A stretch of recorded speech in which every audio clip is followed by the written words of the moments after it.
मेरे प्यारे बच्चों, अब हम लोग धीरे धीरे हिस्ट्री के स्टडी की ओर चलना प्रारंभ करते हैं।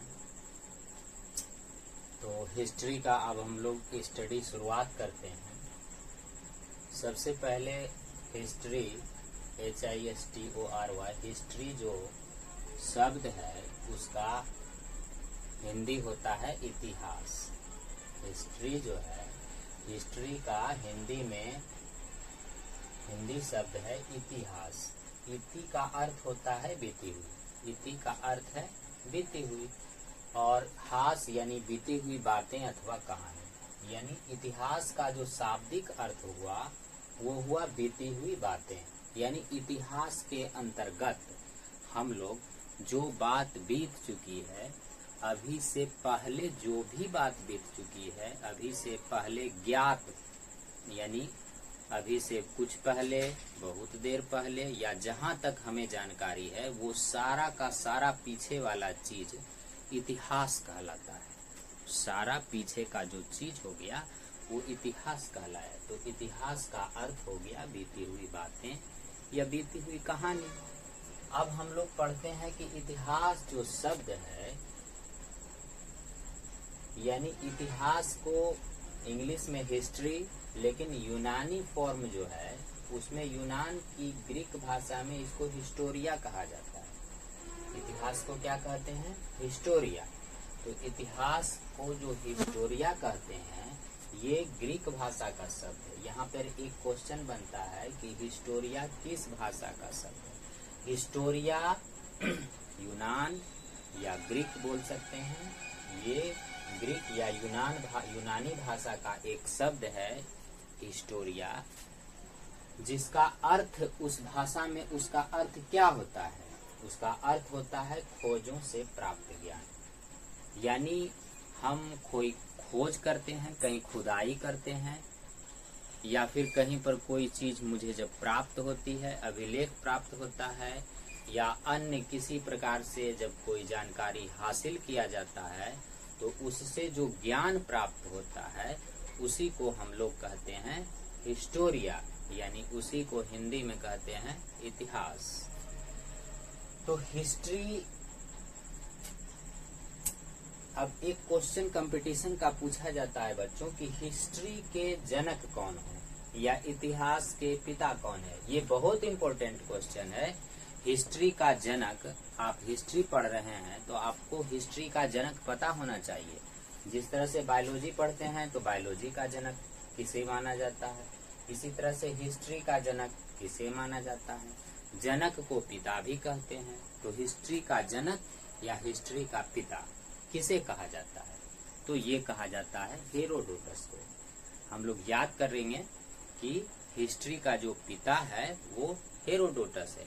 हो से हिस्ट्री, हो से हेरोडोटस, हो से हिस्ट्री, हो से हेरोडोटस। तो इतिहास के बाबूजी कौन कहलाए? हेरोडोटस। इतिहास के जनक कौन कहलाए? हेरोडोटस। फादर ऑफ हिस्ट्री किसे कहेंगे? हेरोडोटस। फादर ऑफ हिस्ट्री या इतिहास का पिता हेरोडोटस।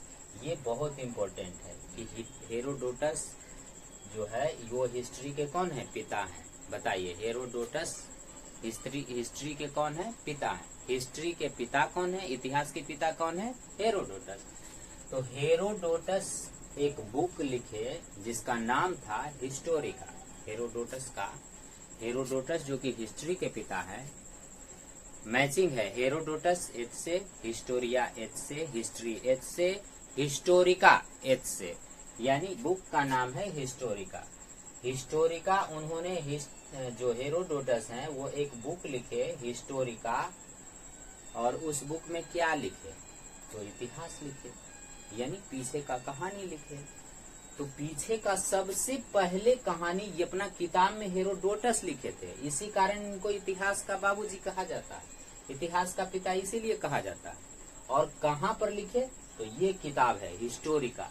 ये हिस्टोरिका किताब में इन्होंने पूरी कहानी बीती हुई लिख दी, उसको इतिहास कहा जाता है। और सबसे पहले चूंकि इन्होंने ही इतिहास को इस बुक में लिखा, इसीलिए इनको इतिहास का पिताजी कहा जाता है, इतिहास का फादर कहा जाता है। अब एक देखिए यूपीपीसीएस में क्वेश्चन आया था, क्वेश्चन था कि हेरोडोटस को संस्कृत भाषा में क्या नाम दिया गया। तो हेरोडोटस का जो संस्कृत भाषा में नाम है बच्चों वो है हरिदत्त। आप लोग इसको याद रखेंगे, हेरोडोटस का संस्कृत भाषा में नाम क्या है, हरिदत्त। ऐसे देखिए ये सारे इंपॉर्टेंट है, मगर इन सबों में एक क्वेश्चन जो सबसे इंपॉर्टेंट है, जो कि बराबर एग्जाम में आया करता है, वो है ये क्वेश्चन कि हिस्ट्री का जनक किसे कहा जाता है। तो हेरोडोटस को।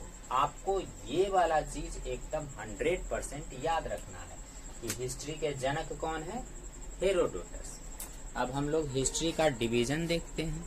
इतिहास को मुख्य रूप से 3 कालखंडों में डिवाइड किया गया है। इसे हम लोग समझते हैं कि इतिहास जो है इसको सबसे पहले मुख्य रूप से 3 भागों में डिवाइड किया गया है। 3 भागों में डिवाइड किया गया है। सबसे पहले प्री हिस्ट्री, फिर प्रोटो हिस्ट्री, फिर हिस्टोरी। सबसे पहला प्री हिस्ट्री, फिर प्रोटो हिस्ट्री, फिर हिस्टोरी। प्री हिस्ट्री जो है इसको हिंदी में प्राक ऐतिहासिक काल या प्रागैतिहासिक काल या पाषाण काल कहते हैं, क्योंकि इस काल में, प्रागैतिहासिक काल में सिर्फ पत्थर के औजार हुआ करते थे, और पत्थर के औजार होने के कारण इसे स्टोन एज भी कहा जाता है या पाषाण काल भी कहा जाता है। प्राग ऐतिहासिक काल जो है, यहाँ पर लिखने पढ़ने का कोई ज्ञान नहीं था। इस समय लिपि प्रचलित नहीं थी, लिखने का पढ़ने का कोई भी साक्ष्य यहाँ पर प्राप्त नहीं हुआ है। तो वैसा काल जिसमें कि हम लोगों को कोई लिखित प्रमाण नहीं है, वैसा काल जिसमें लिपि का प्रयोग नहीं किया जाता था, या वैसा काल जिसका लिखित साक्ष्य मौजूद नहीं है, उसे हम लोग प्राग ऐतिहासिक काल या प्राक ऐतिहासिक काल या प्राग ऐतिहासिक काल या पाषाण युग के नाम से जानते हैं। अब दूसरा इसका जो कालखंड का डिवाइड है, आद्य ऐतिहासिक काल। दूसरा है आद्य ऐतिहासिक काल। ये आद्य ऐतिहासिक काल, प्रोटो हिस्ट्री का जो काल है, ये ऐसा काल था जिसके लिपि तो मौजूद है, जिसमें पढ़ने लिखने का साक्ष्य मौजूद है, मगर उसका जो लिपि है वो अभी तक नहीं पढ़ा जा सका। जैसे मान लिया जाए कि आप हिंदी जानते हैं और आपके सामने यदि फारसी लिख दिया जाए तो क्या आप उसको पढ़ पाइएगा? या मान लिया जाए कि किसी बच्चा का राइटिंग इस तरह से एकदम ऐसा लिखा हुआ हो कि उसमें आपको कुछ समझ में ही नहीं आओ, कुछ भी समझ में ना आए कि क्या लिखा हुआ है, तो उस तरह का समझिए कि यहाँ पर आद्य ऐतिहासिक काल ऐसा काल था जिसके लिखित साक्ष्य है, मगर इसके लिपि को पढ़ा नहीं जा सका है। यानी यहाँ प्रागैतिहासिक काल में लिखित साक्ष्य ही नहीं था, यहाँ पर लिखित साक्ष्य है मगर उसे पढ़ा नहीं जा सका है, तो इसको हम लोग कहते हैं आद्य ऐतिहासिक काल। और तीसरा होता है ऐतिहासिक काल। ऐतिहासिक काल जो है एक ऐसा काल है, ये हमारे बाद का काल है, जिसमें लिपि भी मौजूद है, जिसका लिखित साक्ष्य भी मौजूद है, और लिखित साक्ष्य हम लोगों को अच्छे से समझ में आती है। यानी यहाँ पर जो लिपि लिखा गया है, जो भी लिपि है उसकी भाषा हमको अच्छी तरह से समझ में आती है। देवनागरी लिपि या जो भी रोमन लिपि या अन्य जितनी भी लिपियों का प्रयोग किया गया है, वो सारे लिपि मानव को समझ में आते हैं, तो उसको हम लोग ऐतिहासिक काल कहते हैं। तो 3 प्रकार के हो गया, कौन कौन? प्रागैतिहासिक काल जिसका लिखित साक्ष्य नहीं है, आद्य ऐतिहासिक काल जिसका लिखित साक्ष्य है मगर लिपि पढ़ा नहीं जा सका है, और तीसरा ऐतिहासिक काल जिसका लिखित साक्ष्य भी है और लिपि पढ़ा भी जा सकता है, इसको हम लोग ऐतिहासिक काल कहते हैं। अब हिस्टोरिक एज जो है, हिस्टोरिक यानी कि ऐतिहासिक काल जो है, इसको फिर मुख्य रूप से 4 भाग में डिवाइड करके हम लोग पढ़ेंगे। आगे जब हम लोग इतिहास को पढ़ेंगे तो इस ऐतिहासिक काल को हम लोग 4 भाग में डिवाइड करेंगे। इसको अलग से दोनों को पढ़ेंगे और इसको हम लोग 4 भाग में डिवाइड करके पढ़ेंगे। इसमें पहला है प्राचीन इतिहास, मध्यकालीन इतिहास और आधुनिक इतिहास, और 4 नंबर में हम लोग लेते हैं विश्व का इतिहास। प्राचीन इतिहास, इसको अंग्रेजी में एंशिएंट हिस्ट्री बोला जाता है, मध्यकालीन इतिहास मिडाइवल हिस्ट्री बोला जाता है, और आधुनिक इतिहास को मॉडर्न हिस्ट्री कहते हैं, और विश्व के इतिहास को हम लोग वर्ल्ड हिस्ट्री कहते हैं। तो इस प्रकार से हिस्ट्री को हम लोग कितने भाग में डिवाइड कर दिए? ऐतिहासिक काल को हम लोग मुख्य रूप से 4 भाग में, 3 भाग में डिवाइड यहाँ किए, एक वर्ल्ड का हिस्ट्री जोड़ दिए, तो 4 भाग में इस प्रकार से डिवाइड करके हम लोग पढ़ेंगे।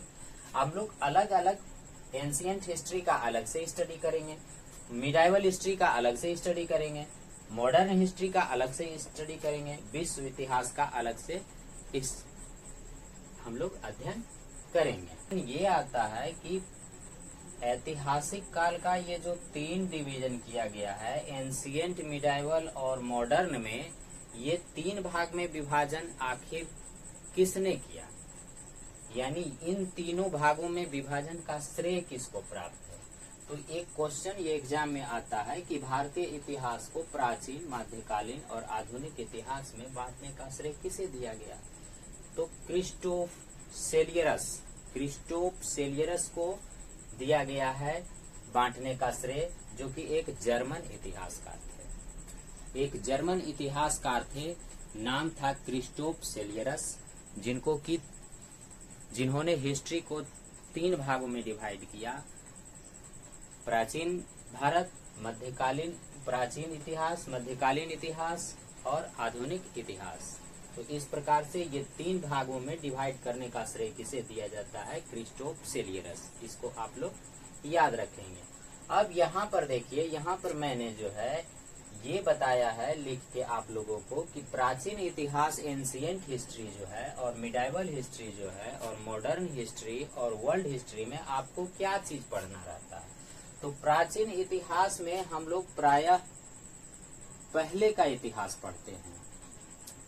इसमें लगभग जो है सारे ईसा पूर्व के सारे बात को हम लोग पढ़ते हैं, यानी ईसा मसीह के जन्म से पहले की कहानी जितनी सारी लगभग हुई है, वो सारे चीजों को हम लोग एंशिएंट हिस्ट्री में पढ़ा करते हैं। जैसे इसमें हम लोग महाजनपद का उदय, भारत में कई जो महाजनपदों का उदय हुआ, वो महाजनपद के बारे में आपको एंशिएंट हिस्ट्री में पढ़ने को मिलेगा, क्योंकि ये बीसी का घटना है। जैन धर्म के बारे में हम लोग पढ़ेंगे, ये भी ईसा पूर्व की घटना है। बौद्ध धर्म के बारे में पढ़ेंगे, ये भी ईसा पूर्व की घटना है। मगध राज्य के बारे में पढ़ना है। सिकंदर महान, जो कि यूनान का रहने वाला था, इनके बारे में पढ़ेंगे। ये सारे के सारे जो है बीसी के घटना है, ये ईसा पूर्व के घटना है। तो ईसा पूर्व की जितनी सारी घटनाओं का हम लोग अध्ययन करते हैं, वो सारे के सारे टॉपिक जो होते हैं वो एंशिएंट हिस्ट्री के अंतर्गत काउंट किए जाते हैं। तो इस प्रकार से हमको प्राचीन इतिहास के अंतर्गत इन सब टॉपिकों को, इसके अलावा कुछ और भी टॉपिक है, उसको हम लोग पढ़ेंगे, अलग से विस्तृत करके अलग अलग से हम लोग पढ़ते हैं।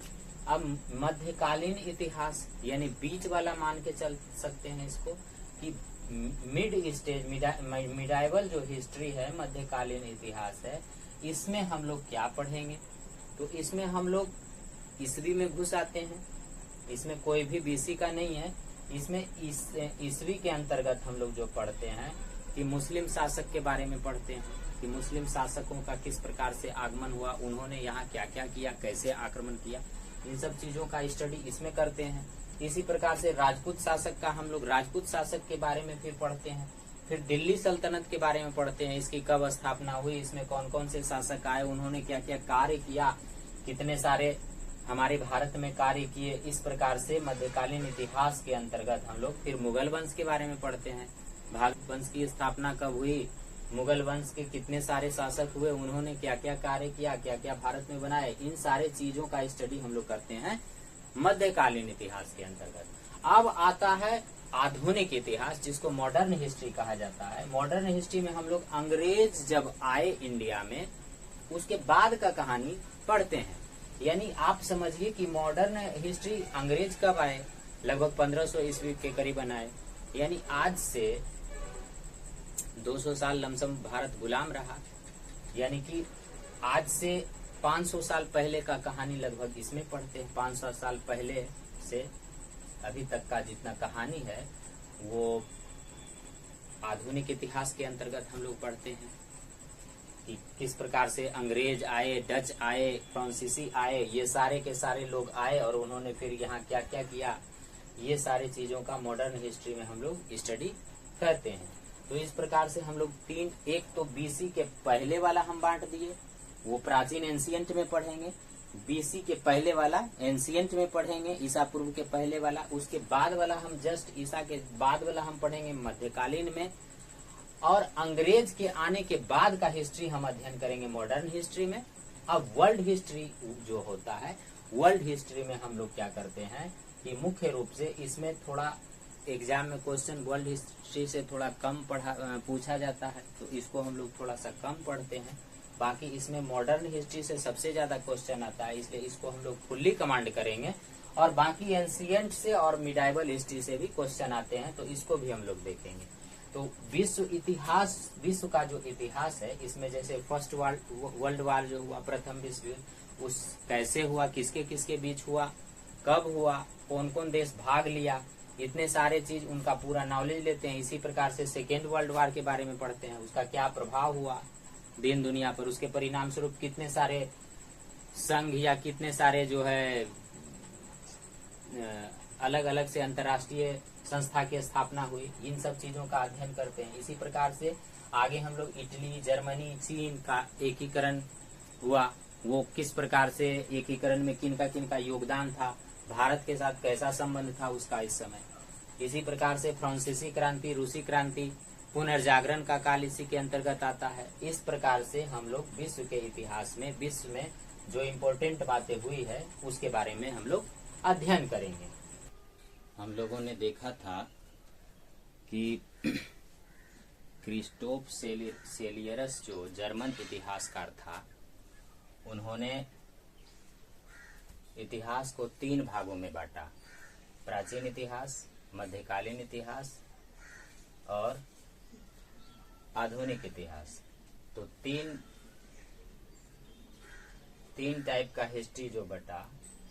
और शुरुआत में हमने देखा था कि शुरुआत में ये एक अलग स्रोत के लिखित हुई स्रोत के आधार पर 3 भागों में बांटे थे हम लोग।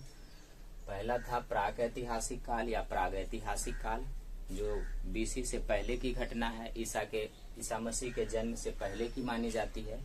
दूसरा आद्य ऐतिहासिक काल और तीसरा ऐतिहासिक काल। तो अभी हम लोग देखते हैं प्राक ऐतिहासिक काल के बारे में। सबसे पहले प्राक ऐतिहासिक काल, जिसे प्रागैतिहासिक काल भी कहा जाता है, प्राक ऐतिहासिक काल जिसे प्राग ऐतिहासिक भी कहा जाता है, और इसे इंग्लिश में प्री हिस्टोरिक एज या युग का एरा बोलते हैं, यानी प्री हिस्टोरिक एज के बारे में हम लोग थोड़ा सा अभी देखते हैं। प्री हिस्टोरिक एज क्या है, तो पहले बता चुके हैं कि प्री हिस्टोरिक एज क्या है, बताइए। स्रोत के आधार पर, लिखित स्रोत के आधार पर प्री हिस्टोरिक एज उसे कहा जाता है, प्रागैतिहासिक काल उसे कहा जाता है जिस काल के इतिहास का कोई लिखित स्रोत नहीं है। जिस काल के इतिहास का कोई भी लिखित साक्ष्य मौजूद नहीं है, उसे हम लोग प्रागैतिहासिक काल या प्राक ऐतिहासिक काल कहते हैं। इस काल में लिपि का ज्ञान नहीं था, इसी कारण से लिखा हुआ साक्ष्य मौजूद नहीं है। मानव को लिपि का ज्ञान नहीं था, मानव को लिपि का ज्ञान बहुत दिन बाद में हुआ है। तो इस प्रकार से इस काल को हम लोग, लिखित स्रोत नहीं है, उसको हम लोग प्रागैतिहासिक काल कहते हैं। इस काल में पत्थर के औजार का प्रयोग किया जाता था। उस समय लोगों को उतना बुद्धि, इंटेलिजेंसी अधिक विकसित नहीं हुआ था, तो लोग क्या करते थे कि पत्थर के औजार का प्रयोग किया करते थे। पत्थर से पहले बड़े बड़े पत्थरों से औजार बनाया जाता था, फिर जैसे जैसे विकास हुआ धीरे धीरे छोटे छोटे पत्थरों से पत्थर के हथियार बनने लगे। फिर हथियार में भी और सुधार होने लगा, नुकीली बनाया गया, शार्पनेस बनाया गया, छोटा छोटा बनाया गया।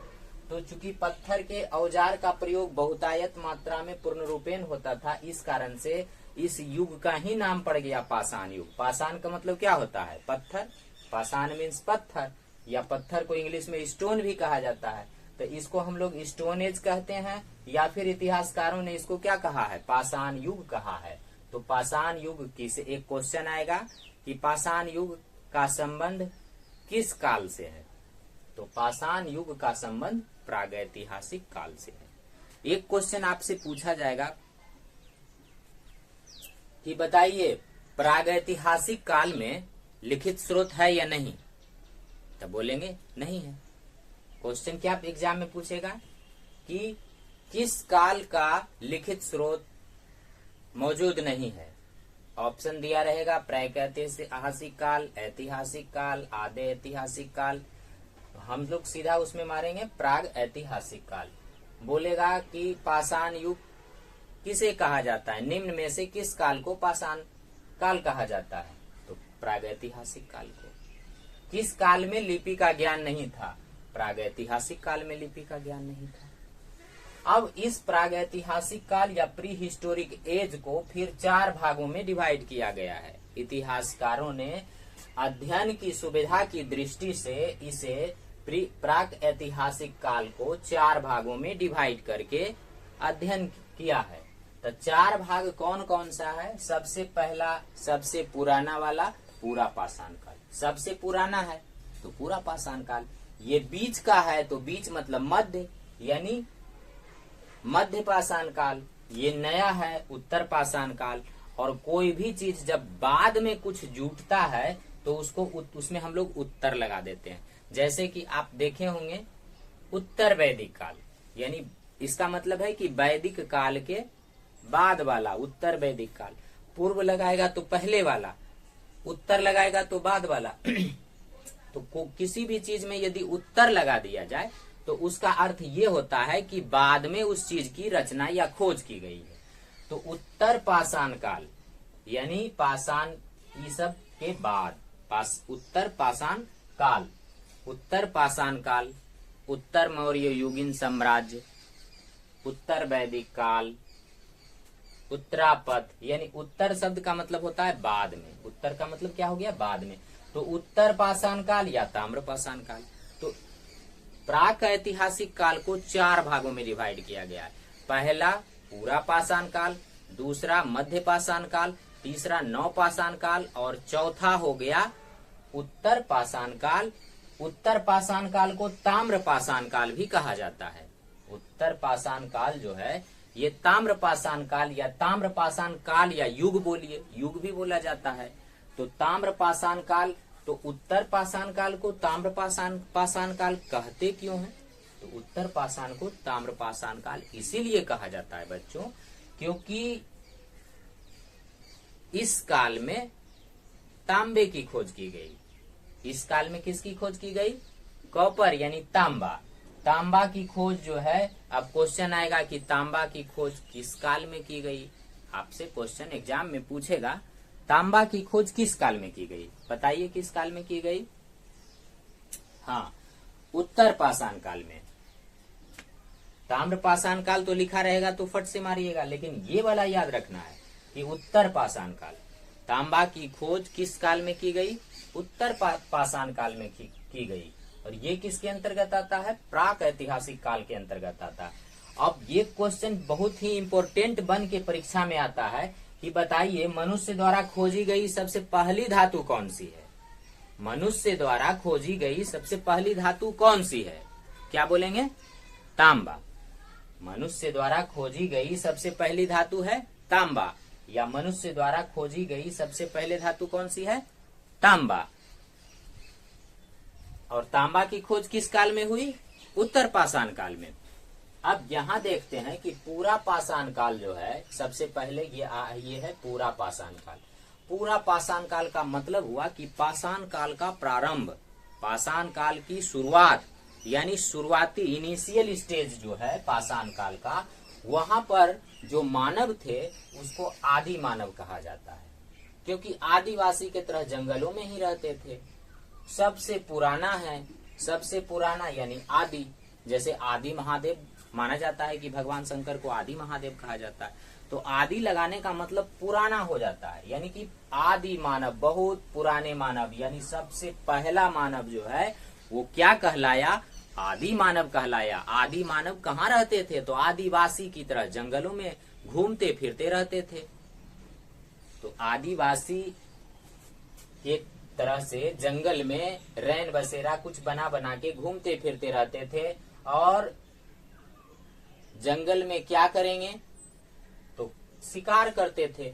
सबसे पहले मानव जो है, जो आदि मानव थे, वो शिकार करके अपना भोजन यापन करते थे, अपने बच्चों की देखभाल करते थे। शिकार के माध्यम से भोजन प्राप्त होता था और उसी भोजन को खाकर वो अपना पेट भरते थे। आपसे क्वेश्चन यहाँ पर क्या बनेगा, कंपटीशन में पूछेगा कि आदि मानव का संबंध किस काल से है, तो पूरा पाषाण काल से। आदि मानव का संबंध किस काल से है, प्रागैतिहासिक काल से। आदि मानव का संबंध किस काल से है, पूरा पाषाण काल से। आदि मानव का जो संबंध है वो पाषाण काल से है। शिकार, आदि मानव, अब बोलेगा कि शिकार जो है, शिकार, मानव शिकार अपने किस काल में किया करते थे, तो पूरा पाषाण काल में। मनुष्य में, मानवों में शिकार करने की जो प्रवृत्ति थी वो किस काल में थी, तो पूरा पाषाण काल में। अब इसी समय क्या हुआ कि एक नया खोज हुआ, और ये खोज इतना इंपॉर्टेंट है बच्चों कि आपके एग्जाम में इसके बारे में प्राय क्वेश्चन पूछ देगा कि आग की खोज किस काल में की गई, और 3 ऑप्शन डाल देगा, 4 ऑप्शन डाल देगा, पूरा पाषाण काल, मध्य पाषाण काल, नव पाषाण काल, उत्तर पाषाण काल। आपको कंफर्म करना है कि किस में है। तो सबसे पहले मनुष्य का जो खोज हुआ, मनुष्य का धातु में सबसे पहला खोज कौन हुआ, तांबा। लेकिन मनुष्य का सबसे पहला खोज कौन हुआ, तो आग। मनुष्य का सबसे पहला खोज कौन सा है, आग है। सबसे पहले मानव ने आग जलाना सीखा। अभी ना आपको लगता है कि आग जलाना बहुत आसान है, लेकिन आग का, कोई भी चीज का जब स्टार्टिंग में उसको करने की प्रवृत्ति आती है तो वो खोज माना जाता है, क्योंकि वो नया चीज होता है। हम लोग शर्ट में बटन लगाना भी बचपन में सीखते हैं, तो आग खोजना ये तो बहुत बड़ी कला थी। तो आग की खोज जो है सबसे पहले ही हो गई पूरा पाषाण काल में। शिकार करके आते थे और फिर किसी कारणवश, किसी तरह से आग में कोई वस्तु गिर गई होगी, कोई चीज खाने वाली, तो अच्छा लगा होगा, फिर उन्होंने आग का खोज करना प्रारंभ कर दिया। इस प्रकार से आग की खोज हो गई होगी।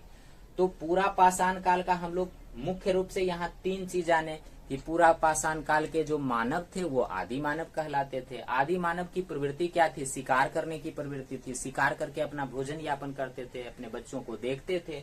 और उन्होंने सबसे महत्वपूर्ण आविष्कार पूरा पाषाण काल का क्या था, तो आग की खोज। क्वेश्चन परीक्षा में आएगा, पेपर में आएगा कि आग की खोज किस काल में होगी, तो बोलेंगे पूरा पाषाण काल में। अब हम लोग मध्य पाषाण काल का इंट्रोडक्शन देखते हैं। मध्य पाषाण काल यानी मिड स्टोन एज जो है, ये क्या चीज है। मध्य पाषाण काल में पत्थर के थोड़ा छोटे छोटे हथियार बनाए जाने लगे, यानी पत्थर का जो हथियार तो पत्थर का ही बनेगा। पूरा पाषाण काल में हथियार पत्थर के बन रहे हैं, लेकिन ये पत्थर के हथियार छोटे छोटे बन रहे हैं। इस समय अनगढ़ंत टाइप के बनते थे, अब छोटा छोटा थोड़ा सा विशेष शेप में, स्पेशल शेप दे के हथियार को बनाना लगा, ताकि किसी जानवर को इससे शिकार कर सके या अपनी सुरक्षा कर सके या कोई काम कर सके। तो इस प्रकार से उन्होंने पत्थर के छोटे छोटे हथियार विशेष आकृति में बनाना प्रारंभ कर दिया मध्य पाषाण काल में। और अब क्या हुआ कि थोड़ा सा इंटेलिजेंसी बढ़ा, मानव का बुद्धि का विकास हुआ और शिकार को छोड़कर अब वो पशुपालन पर उतर आए। यानी अब उनमें एक और प्रवृत्ति आ गई पशुओं को पालने की। उन्होंने देखा कि कुछ पशु हमारे लिए बहुत ही उपयोगी हैं, तो बहुत ही उपयोगी पशु है, तो वो पशु को क्या करने लगे, पालने लगे। पशु को पालना प्रारंभ कर दिया। अब इसी में आएगा कि भाई पहला पशु कौन था जिसको पाला गया। आगे क्वेश्चन आएगा कि पहला कौन सा पशु था जो पाला गया था। यानी पशुपालन की प्रवृत्ति तो मध्य पाषाण काल में आ जाती है। और इस समय आदमी क्या करते थे कि हड्डी के आभूषण पहनते थे, हड्डियों के आभूषण बना लेते थे। अभी जैसा सोने चांदी तो था नहीं, या अन्य बहुत सारे चीज हीरे रत्न जवाहरात तो थे नहीं। तो आदमी शुरुआत से ही अपनी सुंदरता को बढ़ाना चाहता है, और इस कारण से उन्होंने आभूषण के रूप में हड्डी का प्रयोग करना प्रारंभ कर दिया। अभी भी आप लोग देखते होंगे कि जैसे सन्यासी लोग को देखिए, बहुत सारे नागा बाबा साधु संत को देखिए कि वो लोग हड्डी का आभूषण बना के पहनते हैं। कोई हड्डी का बड़ा सा मुंडी ले लेगा और मुंडी लेके गर्दन में लटका लेगा। कोई हड्डी का छोटा छोटा टुकड़ा करके कोई सींग लगा के ऐसे रखता है, किसी जानवर का सींग लगाने का शौक रखता है। आदिवासी में अभी भी ये प्रथा है। कुछ साधु लोग भी हड्डी के आभूषण पहनते हैं। कुछ तंत्र मंत्र करने वाले लोगों को देखिएगा कि वो लोग हड्डी का आभूषण पहन के रखेंगे। छोटा छोटा जानवर का छोटा छोटा हड्डी का जो पार्ट्स होता है उसको अलग अलग टाइप से वो सजा के और पहनते हैं। तो इस प्रकार से हड्डी के आभूषण का जो प्रयोग होने लगा था वो मध्य पाषाण काल में होने लगा था। और इस समय मानव ने एक चीज और सीखा। मानव क्रमिक रूप से चीजों को सीखता जा रहा है। ज्यों ज्यों हम लोग आगे बढ़ते हैं अपने चीज को, सीखे हुए चीजों को अपने बच्चों में ट्रांसफर करते हैं। तो इस प्रकार से विकास होता है। ये मध्य पाषाण काल में अंत्येष्टि कार्यक्रम जो है, ये मानव अंत्येष्टि कार्यक्रम करना सीख गए। अंत्येष्टि का कार्यक्रम का मतलब क्या होता है? दाह संस्कार। अंत्येष्टि कार्यक्रम का मतलब क्या? दाह संस्कार। तो दाह संस्कार करने की प्रथा, दाह संस्कार करने का जो सिलसिला है वो मध्य पाषाण काल से प्रारंभ होता है। अब ये एक दाह संस्कार है, और ये दाह संस्कार में कौन सा है? सबसे अंतिम संस्कार है। हमारे हिंदू प्रथा में कुल मिलाकर 16 संस्कारों की बात की गई है। 16 संस्कार में कई सारे संस्कार होते हैं। बचपन से लेके शुरुआत होता है, संस्कारों से ही शुरुआत होता है। उपनयन संस्कार, मुंडन संस्कार, इसी प्रकार से विवाह संस्कार, और सबसे अंतिम जो मानव का है वो है अंत्येष्टि कार्यक्रम यानी दाह संस्कार। इसको बोलते हैं दाह संस्कार। तो दाह संस्कार का करने का तरीका अलग अलग है, लेकिन यहाँ पर जो है अंत्येष्टि कार्यक्रम जो है, ये अंत्येष्टि कार्यक्रम की शुरुआत कब होती है? मध्य पाषाण काल में। तो मध्य पाषाण काल में हम लोग क्या देखे? सबसे पहली बात तो पत्थर के छोटे छोटे औजार बनाना प्रारंभ हुआ। दूसरा, इसमें पशु शिकार से आदमी पशुपालन पर आ गया। तीसरा, इसमें हड्डी के आभूषण पहनने का प्रयोग किया करता था। अंत्येष्टि कार्यक्रम की शुरुआत भी कहाँ होती है? मध्य पाषाण काल में। अब आते हैं हम लोग नव पाषाण काल पर। नव पाषाण काल में देखिए क्या हुआ। पहले आदमी शिकार करता था, फिर धीरे धीरे पशुओं को पालन करने लगा, और पशु को पालन करने लगा तो पशुओं की मदद से उन्होंने देखा कि इसकी सहायता लेकर हम थोड़ा कृषि का भी काम कर सकते हैं। जैसे हल जोतने का काम कौन करता है? बैल करता है। गाड़ी खींचने का काम कौन करता है? बैल करता है, घोड़ा करता है, भैंसा गाड़ी करता है। इस प्रकार से पशु के विभिन्न प्रकार से प्रयोग करके उन्होंने एक नया चीज सीख लिया नवपाषाण काल में, कृषि करना। यानी खेती करने का जो सिलसिला है, खेती करने का जो तरीका है, वो मानव कब सीखते हैं? तो नवपाषाण काल में सीखते हैं। आपको याद रखना है कि पूरा पाषाण काल में आदि मानव शिकार करना सीखे थे, आग की खोज किए थे।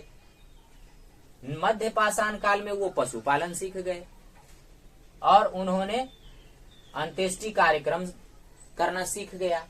नव पाषाण काल में क्या होता है कि पशुपालन, शिकार को छोड़कर पशुपालन, पशु की सहायता लेकर मानव कृषि करना सीख जाता है।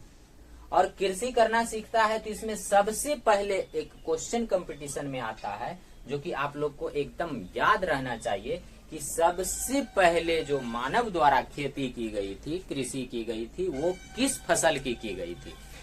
तो जौ की खेती की गई थी। जौ और गेहूं सबसे पहला मानव द्वारा बोया गया फसल कौन सा है? जौ है। ये एग्जाम की दृष्टि से बहुत महत्वपूर्ण क्वेश्चन है। ये प्राय एग्जाम में पूछता है कि मानव द्वारा जो बोया गया पहला फसल कौन सा है? तो जौ है। जौ, गेहूं, जौ और गेहूं। ये जौ जो है, जौ की खेती का जो प्रमाण मिला है, जब बाद में जमीन को खोदा गया, खुदाई हुआ, तो खुदाई से प्राप्त जो बहुत सारे स्थल मिले हैं, उसमें पाकिस्तान में एक स्थल है, मेहरगढ़ नाम है उसका। पाकिस्तान का एक स्थल मेहरगढ़ है। वहां पर 2 पहाड़ी है, एक है किरथल की पहाड़ी, दूसरा है सुलेमान की पहाड़ी। यानी सुलेमान और किरथल की पहाड़ी के बीच में 7000 बीसी में, यानी ईसा के जन्म से 7000 साल पहले, 7000 बीसी में जौ की खेती का प्रमाण मिला है। कहां से? पाकिस्तान के मेहरगढ़ से। पाकिस्तान, भारत नहीं, पाकिस्तान। पाकिस्तान के एक जगह है मेहरगढ़, और मेहरगढ़ का जो 2 स्थान है, 2 पहाड़ों के बीच का स्थान है, उन दोनों पहाड़ों का नाम है सुलेमान और किरथर की पहाड़ियां। सुलेमान और किरथर की पहाड़ियां जो है, उसके बीच जो है जौ की खेती होने का प्रमाण कब मिलता है? तो 7000 बीसी में मिलता है। तो इस प्रकार से नवपाषाण काल में कृषि प्रारंभ होता है। अब कृषि जब कृषि का खोज कर लिया गया, खेती शुरू हुई, तो आदमी को पहिए की खोज भी की, ताकि कृषि में सुविधा हो। कृषि में सुविधा की दृष्टिकोण से मनुष्य ने पहिए की भी खोज कर ली। तो अब आपसे क्वेश्चन परीक्षा में पूछा जाता है कि पहिए की खोज किस काल में की गई? तो पहिए की खोज किस काल में की गई? नवपाषाण काल में। आग की खोज किस काल में की गई? पूरा पाषाण काल में। अंत्येष्टि कार्यक्रम की शुरुआत किस काल में की गई? मध्य पाषाण काल में। मनुष्य में शिकार करने की प्रवृत्ति किस काल में थी? पूरा पाषाण काल में। मनुष्य में पशुपालन की प्रवृत्ति कब आई? मध्य पाषाण काल में। और मनुष्य में अस्थायी निवास, यानी घर को अस्थायी रूप से, अब जैसे हम लोग अभी घर में अस्थायी रूप से कहीं आपका कहीं घर है, तो इस प्रकार से जो अस्थायी घर है, ये अस्थायी रूप से निवास करने की प्रवृत्ति मनुष्य में कब आई? तो नवपाषाण काल में। देखिए यहाँ पर कृषि की खोज हो जाती है, तो खेती जब होने लगेगा तो आदमी के लिए फसल पर्याप्त मात्रा में होगा, तो खाने के लिए उसको अब ज्यादा घूमना नहीं पड़ेगा। तो स्वाभाविक सी बात है, जैसे ही खेती की शुरुआत हुई तो आदमी ने क्या किया? पहिए की भी खोज हुई इसमें सहायता के लिए। और इसी समय मनुष्य में अस्थायी निवास की भी प्रवृत्ति आ गई। एक जगह अनाज मिल गया तो वो घूम घूम के अब खाने वाला बात नहीं रहा, वो धीरे धीरे अस्थायी निवास की प्रवृत्ति उनमें आ गई। इसी समय मन का एक क्वेश्चन आता है, मनके की खोज। मनका यानी घड़ा, मिट्टी का जो घड़ा होता है, तो मान लिया जाए मनका जो होता है, ये मनके की खोज भी हुई है नवपाषाण काल में। अब यहीं पर एक क्वेश्चन कि पहला जानवर मनुष्य के द्वारा पाला गया सर्वप्रथम जानवर कौन सा है? तो कुत्ता है। अभी भी कुत्ता बहुत वफादार होता है, कुत्ता पहले से ही वफादार है। तो चूंकि कुत्ता क्या करता होगा कि मनुष्य की रक्षा भी करता होगा, चीजों की सुरक्षा करता होगा, वो जिस चीज की को रख देता होगा। और चूंकि कुत्ता को पालना बहुत ही आसान है, वो बहुत वफादार होता है, इस कारण से सबसे पहले मनुष्य ने कौन सा जानवर पाल लिया? तो कुत्ता। आपसे परीक्षा में क्वेश्चन करेगा कि पहला पाला गया पशु कौन सा है, या मानव का प्रथम पालतू पशु कौन है? तो कुत्ता है। कुत्ता मनुष्य के द्वारा सबसे पहले पाला गया है। तो नवपाषाण काल में हम लोग इतनी चीजों के देखे कि नवपाषाण काल में कृषि की खोज होती है, और जब कृषि की खोज होती है तो उसी समय आवश्यकता के अनुसार पहिया की भी खोज कर ली जाती है। और कृषि जब हो गया तो अनाज एक जगह उपज गया, तो आदमी को खाने के लिए अब इधर उधर भटकना नहीं पड़ेगा, तो वह अस्थायी निवास की भी प्रवृत्ति आ गई। अस्थायी निवास की प्रवृत्ति आ गई, मनुष्य ने कुछ कुछ चीजों को, जैसे मनका, घड़ा, ये सब को, यानी मनका यानी घड़ा को भी बनाना प्रारंभ कर दिया। और उसी समय अपने फसलों की सुरक्षा के लिए या फिर अपने बच्चों की देखभाल के लिए जब वो इधर उधर जाते होंगे तो कुत्ते को पाल लिए। तो इस प्रकार से ये नवपाषाण काल में इतनी सारी खोजें हुई, जो कि आपको याद रखना है। और इसको यदि आप कई बार पढ़िएगा तो आपको याद हो जाएगा। अब है उत्तर पाषाण काल। इसका हम लोग पहले डिस्कस कर चुके हैं कि इसमें तांबे की खोज की गई और सबसे पहला खोजा गया धातु कौन सा था, तो तांबा था। अब हम लोग कुछ और चीज देखते हैं। अब हम लोग कुछ क्वेश्चन को देख लेते हैं कि पहला इसमें क्वेश्चन एक है कि प्राग ऐतिहासिक काल के जनक कौन सा है। तो प्राग ऐतिहासिक काल या प्राक ऐतिहासिक काल यानी प्री हिस्टोरिक एज के जो जनक हैं वो रॉबर्ट ब्रासफुट को माना जाता है। किसको माना जाता है? रॉबर्ट ब्रासफुट। तो ऐतिहासिक काल, प्राग ऐतिहासिक काल के जनक हो गए, प्राग ऐतिहासिक काल के जनक हो गए रॉबर्ट ब्रासफुट। इसको आपको याद रखना है, एग्जाम में पूछा जाता है कि प्राग ऐतिहासिक काल के जनक कौन है, तो रॉबर्ट ब्रासफुट। आदि मानव के साक्ष्य कहाँ से मिले हैं? तो आदि मानव या सबसे पहले का जो मानव है उसका जो साक्ष्य मिला है वो भीमबेटका से मिला है, नर्मदा नदी घाटी से। नर्मदा नदी घाटी से भीमबेटका से ये आदि मानव के साक्ष्य मिले हैं। साक्ष्य का मतलब होता है प्रमाण यानी सर्टिफिकेट, मतलब उसका कहाँ प्रूफ मिला, कहाँ से वाकई में आदि मानव का कंकाल मिला है, देखा गया उसको। कोई भी चीज साक्ष्य का मतलब होता है उसका प्रूफ, उसका प्रमाण, उसका सर्टिफिकेट समझिए, उसका एकदम मतलब आंखों से देखा हुआ प्रूफ। तो आदि मानव का साक्ष्य मिला है भीमबेटका से, नर्मदा नदी घाटी से। और ये इसमें बहुत इंपॉर्टेंट क्वेश्चन बन जाता है, ये प्रायः एग्जाम में पूछा जाता रहा है। जौ की खेती बताए कब शुरू हुआ, तो 7000 BC में। जौ की खेती का साक्ष्य, अब ये फिर साक्ष्य आ गया कि भाई जौ की खेती, जैसे कोई भी चीज हिस्ट्री में है तो उसका साक्ष्य है, उसका प्रमाण है कि यहाँ पर ये चीजों का पता चला है। उसका उम्र निर्धारण कार्बन विधि या फिर रेडियो कार्बन विधि, कार्बन 14 विधि या फिर रेडियो कार्बन डेटिंग वगैरह से करके एज को निकाला जाता है। तो इस प्रकार से जौ की खेती की जो शुरुआत होती है वो 7000 BC में होती है। और इसका साक्ष्य कहाँ से मिलता है, तो पाकिस्तान के मेहरगढ़ से मिलता है। और किन पहाड़ियों के बीच? सुलेमान तथा किरथर पहाड़ियों के बीच। तो आपको ये क्वेश्चन जो कुछ हैं इनको भी याद रखना है।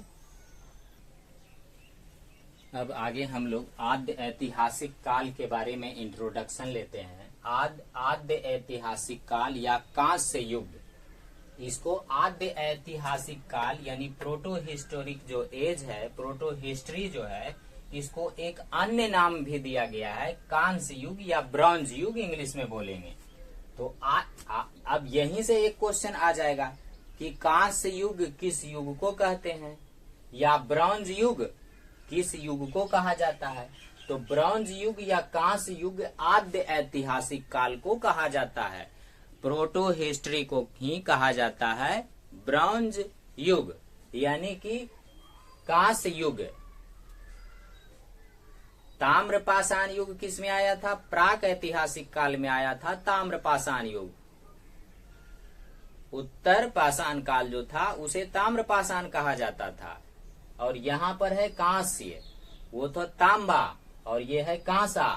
कांसा का मतलब, यहाँ से साइंस में एक क्वेश्चन आपसे पूछेगा कि कांसा किन किन धातुओं, कांसा जो मिश्र धातु है, ये जो एलोय होता है, ये किन किन धातुओं से मिलकर बना है। तो कांसा होता है कॉपर और टीन। कांसा, का से कॉपर और स से यानी कि Sn मीन्स टीन। का से कॉपर, स मीन्स Sn, S मतलब Sn। तो कॉपर और टीन से मिलकर क्या बनता है? कांसा। तो कांस्य युग किस युग को कहा जाता है? आद्य ऐतिहासिक काल को। ताम्र युग किस युग को कहा जाता है? प्राक ऐतिहासिक काल को। कांस्य युग किस युग को कहा जाता है? आद्य ऐतिहासिक काल को। आद्य ऐतिहासिक काल को ही हम लोग ब्रॉन्ज युग या कांस्य युग कहते हैं। तो एक क्वेश्चन यहीं से निकल के आ जाता है। अब आगे सुनिए कि ये प्रोटो हिस्ट्री में हम लोग पहले पढ़ चुके हैं कि लिपि तो थी, लिखा गया, मगर उसे पढ़ा नहीं जा सका। यानी इसमें लिपि था, इस काल में लिपि थी, लेकिन उसे पढ़ा नहीं गया। तो इस प्रकार से इसका लिखित स्रोत तो है, मगर उसे समझा नहीं जा सका है, अभी तक पढ़ा नहीं जा सका है। अब इस ऐतिहासिक काल जो थे, इनके जनक कौन थे? जैसे आपने देखा कि प्राक ऐतिहासिक काल या प्रागैतिहासिक काल या प्री हिस्ट्री का जनक था रॉबर्ट ब्रासफुट। प्राक ऐतिहासिक काल के जनक कौन थे? रॉबर्ट ब्रासफुट। तो भाई इसका आद्य ऐतिहासिक काल का भी तो जनक होगा, तो आद्य ऐतिहासिक काल या कांस्य युग का तो जनक होगा। तो आद्य ऐतिहासिक काल का जनक कौन है? John Marshall. आद्य ऐतिहासिक काल के जो जनक माने जाते हैं वो जॉन मार्शल को माना जाता है। और सबसे पहले इसकी जानकारी चार्ल्स मेसन ने दिया था। एक यहाँ से क्वेश्चन एराइज होता है कि आद्य ऐतिहासिक काल या कांस्य युग की जानकारी सबसे पहले किसने दी थी? तो चार्ल्स मेसन ने दी थी। जानकारी सबसे पहले किसने दिया? Charles mason. लेकिन जनक किसको माना जाता है? जॉन मार्शल को माना जाता है। जनक माना जाता है जॉन मार्शल को, लेकिन जानकारी पहले किसने दिया? तो चार्ल्स मेसन। अब प्राक ऐतिहासिक काल का जनक किसे माना जाता है? रॉबर्ट ब्रासफुट को माना जाता है। अब यहाँ ये आद्य ऐतिहासिक काल या कांस्य युग जो है, इसको हम लोग दो भागों में डिवाइड करके पढ़ते हैं। हमारे हिस्ट्री के जो मतलब कि इतिहासकार थे, उन्होंने ये आद्य ऐतिहासिक काल या कांस्य युग को दो भागों में डिवाइड किया है। एक है सिंधु घाटी सभ्यता और एक है वैदिक सभ्यता। तो हम लोगों को भी इस तरह से अध्ययन करना है कि पहले सिंधु घाटी सभ्यता का अध्ययन करेंगे, वैदिक सभ्यता का अध्ययन करेंगे। अभी हम लोग सिर्फ इंट्रोडक्शन देख रहे हैं, थोड़ा थोड़ा सा पार्ट। बाद में इसका विस्तृत अध्ययन करेंगे कि सिंधु घाटी सभ्यता कब से कब तक है, उसके अंतर्गत लोग क्या करते थे, उन लोगों का कैसा रहन सहन था, सिंधु घाटी सभ्यता का विनाश कैसे हुआ। इस प्रकार से अन्य चीजों को बाद में विस्तृत रूप से देखेंगे। इसी प्रकार से वैदिक सभ्यता में लोगों ने कौन कौन सी रचनाएं की, उन लोगों का कैसा रहन सहन था, वैदिक सभ्यता किस प्रकार की सभ्यता थी। इस प्रकार अन्य बहुत सारी बातों को हम लोग आगे वैदिक सभ्यता में पढ़ेंगे। अभी मोटा मोटी तौर पर आपको इतना ही याद रखना है कि आद्य ऐतिहासिक काल या कांस्य युग को दो भागों में डिवाइड किया गया है। एक हो गई सिंधु घाटी सभ्यता और एक हो गई वैदिक सभ्यता, एक वैदिक सिविलाइजेशन और ये हो गया सिंधु घाटी सिविलाइजेशन, यानी कि सिंधु घाटी सभ्यता। तो सिंधु घाटी सभ्यता से यहाँ से क्वेश्चन एराइज होता है, जो कि बहुत इंपॉर्टेंट क्वेश्चन है और प्रायः एग्जाम में पूछा जा रहा है कि सिंधु घाटी सभ्यता का काल कब से कब तक है, यानी सिंधु घाटी सभ्यता का मान्यता प्राप्त कब से कब तक काल है। हालांकि लुसेंट में इसका काल जो बताया गया है वो 2400 बीसी से लेकर 1500 बीसी तक बताया गया है। तो आपको एक डाटा दिमाग के अंदर इसको भी उतार के रखना है कि भाई सिंधु घाटी सभ्यता का जो काल है वो 2400 बीसी से 1500 बीसी है। लेकिन मेरा एक्सपीरियंस, मैंने कई एग्जामों में देखा है कि सिंधु घाटी सभ्यता के लिए ये ऑप्शन रहता है, यानी 2500 बीसी से 1750 बीसी।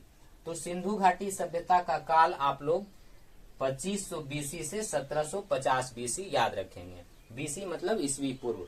2500 ईसा पूर्व से 1750 ईसा पूर्व तक का जो काल है वो सिंधु घाटी सभ्यता का काल माना जाता है।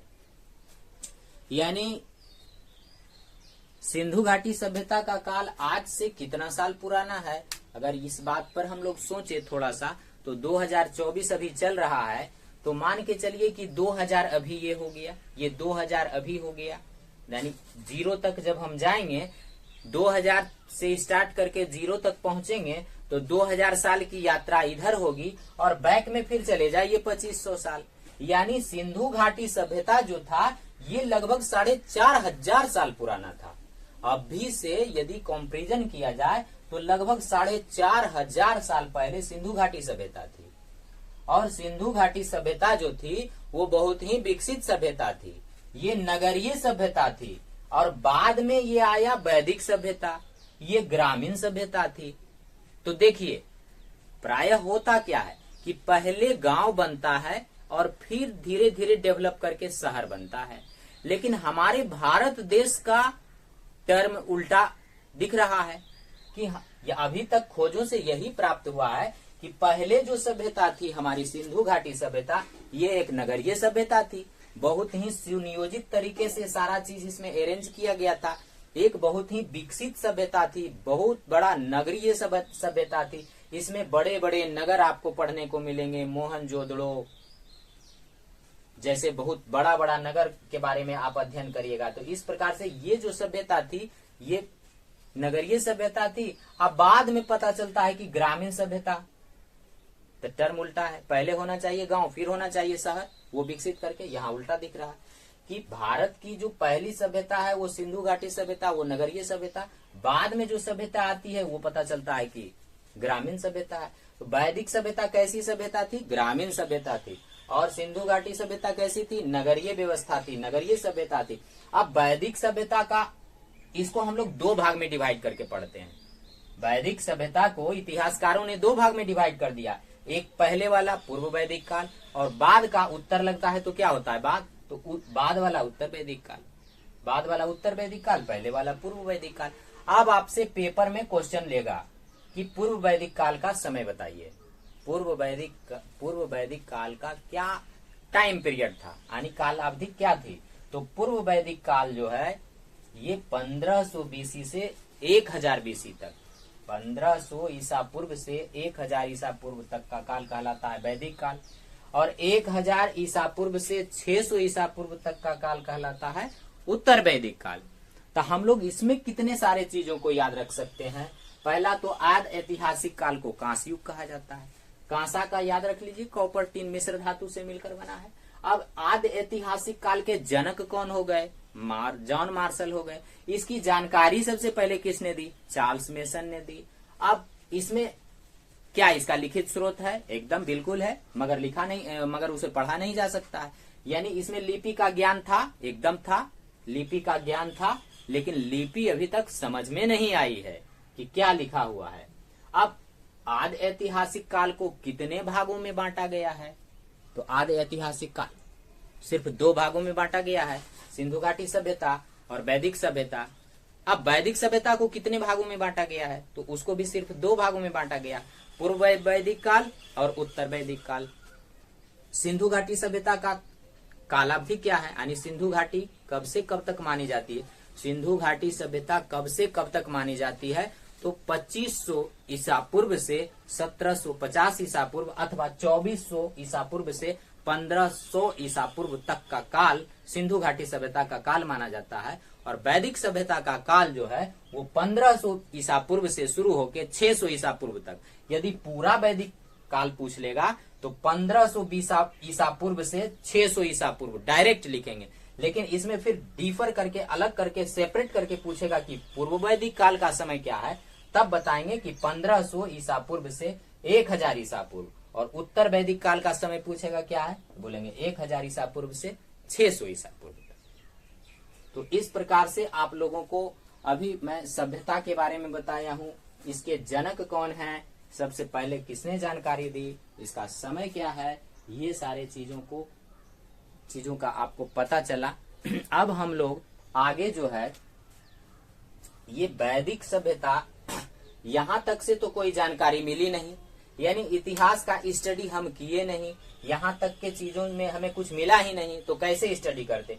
वैदिक सभ्यता जैसे ही प्रारंभ होती है तो यहाँ पर आर्य लोग आते हैं, और आर्य लोग आने के बाद क्या करते हैं कि बहुत सारी रचनाएं करते हैं, बहुत सारी ग्रंथों को लिखते हैं। उसके फलस्वरूप जो है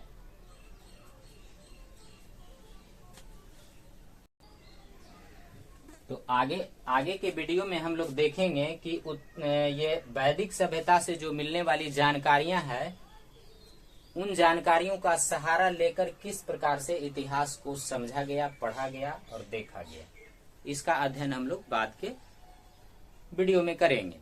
मेरे प्यारे बच्चों, आप मेरे चैनल को सब्सक्राइब कर लें ताकि आपको मेरे आने वाले सारे वीडियो का नोटिफिकेशन मिल सके, और लुसेंट का जो क्रमिक स्टडी हम लोग करने की शुरुआत किए हैं इसमें आपको सफलता मिल सके। और यदि आपको वीडियो अच्छा लगे तो इसे लाइक करें, सब्सक्राइब करें और अपने दोस्तों को भी शेयर करें ताकि उन्हें भी फायदा हो। और आपके लाइक करने से या आपके सब्सक्राइब करने से मुझे एक हिम्मत पैदा होता है, मुझे पढ़ाने में ताकत मिलती है और हम फिर अधिक उत्साह से आपको और चीजों को निकाल कर रख सकते हैं और पढ़ा सकते हैं। इस कारण से आपको यदि वीडियो अच्छा लगता है तो आप इसे सब्सक्राइब भी करें, लाइक भी करें और अपने दोस्तों के साथ शेयर भी करें। इसी आशा के साथ आज मैं ये वीडियो समाप्त करता हूँ।